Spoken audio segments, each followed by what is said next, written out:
Pinipili ng maraming tao mula sa iba't ibang panig ng mundo na magpalipas ng kanilang bakasyon sa Pilipinas para makatakas sa lamig at tamasahin ang mainit na panahon ng bansa. Ngunit para sa maraming mga lokal, mas gustong magpalamig sa mga lugar na may mas malamig na klima gaya ng Baguio City. Halina't ating takasan ang nakakapasong init sa metro at tuklasin ang mga pinakamalamig na lugar sa Pilipinas na gusto nating mapuntahan. Pero bago yan ay huwag kakalimutang mag-subscribe sa ating channel para laging updated ka sa ganitong klaseng video.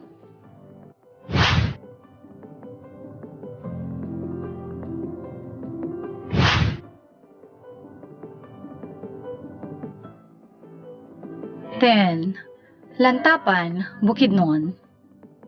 Maraming lugar sa Bukidnon ang nakakaranas ng malamig na panahon kaysa sa ibang bahagi ng Pilipinas. Ngunit ang pinakamalamig sa kanila ay ang Lantapan.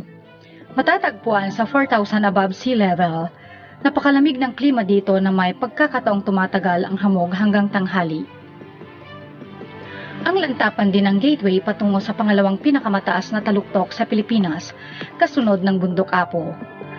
Ang Mount Dulang-Dulang ay nasa Barangay Songco sa Lantapan kung kaya't ang lokasyong ito ay makikitaan ng maraming mountaineer patungo sa isang kapanapanabik na paglalakbay.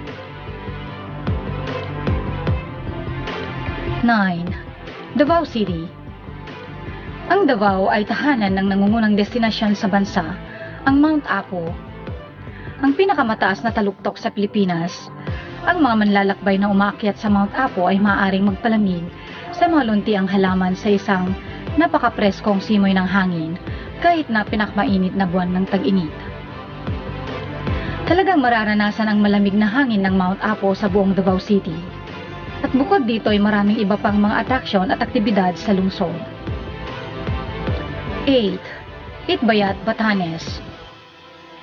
Hindi tulad ng karamihan sa mga lugar na nakalista dito, ang Itbayat sa Batanes ay wala sa mataas na lugar. Gayunpaman, ang pagiging nasa pinakahilagang bahagi ng bansa ay nagbibigay daan upang tamasahin ang mas malamig na hangin. Bumababa pa nga ang temperatura hanggang 7 degrees Celsius sa mga buwan ng Nobyembre at Pebrero. Ang bahaging ito ng Batanes ay mas mahirap abutin, ngunit ang makarating doon ay talagang isang hindi malilimutang karanasan. Isang malamig na simoy ng hangin, kamanghamanghang tanawin at natural ang kagandahan ang naghihintay sa mga manlalakbay. 7. Lake Cebu. Ang katimugang rehiyon ng Pilipinas ay may sariling summer capital at iyon ay ang Lake Cebu. Ito ay matatagpuan sa South Cotabato. Ang Lake Cebu ay may mga resorts kung saan maaaring magpahingang mga manlalakbay at tamasahin ang magandang panahon at tanawin. Ang 7 talon ng Lake Cebu ay ang pinakasikat na mga atraksyon sa lugar. Maaaring umakyat dito para tingnan ang talon o mag-zipline para makita ang isang bird's eye view. Ang Lake Cebu ay isa sa ilang bayan ng lawa na malapit sa Surala. Ang tubig sa lawa kung saan pinangalanan ng bayan ay hindi hihigit sa 25 degrees Celsius na nagbibigay ng perpektong balanse sa pagitan ng mainit at malamig sa anumang oras. Ang iba pang mga lawa sa bayan ay dumadaloy din sa ilang talon. 6. Canlaon City. Bagamat ang malamig at sariwang simoy ng hangin ay isa sa mga selling point nito, ang maraming natural na atraksyon at mga kawili-wiling pasyalan ng Canlaon City ay talagang sulit na bisitahin. Ang lungsod ay tahanan ng bundok Canlaon at nagbibigay daan sa mga bisita na masusing tingnan ang pinakamataas na tuktok ng Negros. Tinaguri ang Vegetable Basket of the Visayas ang lungsod dahil sa masaganang ani nito. Ang kanilang mga terraces ng palay at kulay ay humahanga sa sinumang bumibisita sa lungsod. 5. Don Salvador Benedicto. Ang Don Salvador Benedicto ay tinuturing na Little Baguio ng bansa. Tulad ng summer capital, pinagmamalaki nito ang malamig na temperatura dahil bumababa ang temperatura nito sa 16 degrees Celsius.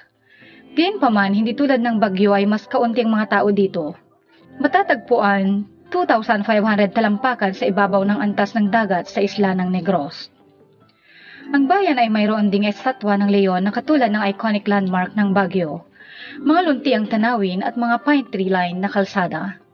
May pine-scented na hangin at napakagandang tanawin na bundok. Ang Don Salvador Benedicto ay isang mahusay na alternatibo sa Baguio, lalo na kung gusto mong umiwas sa maraming tao.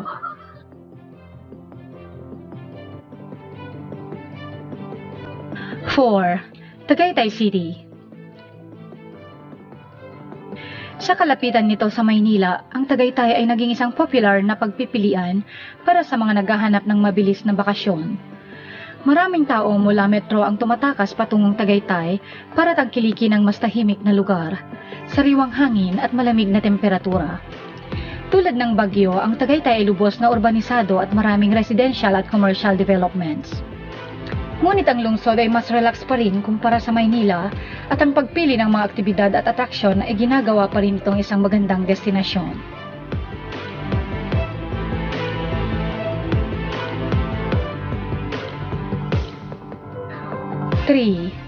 Banawe, Ifugao.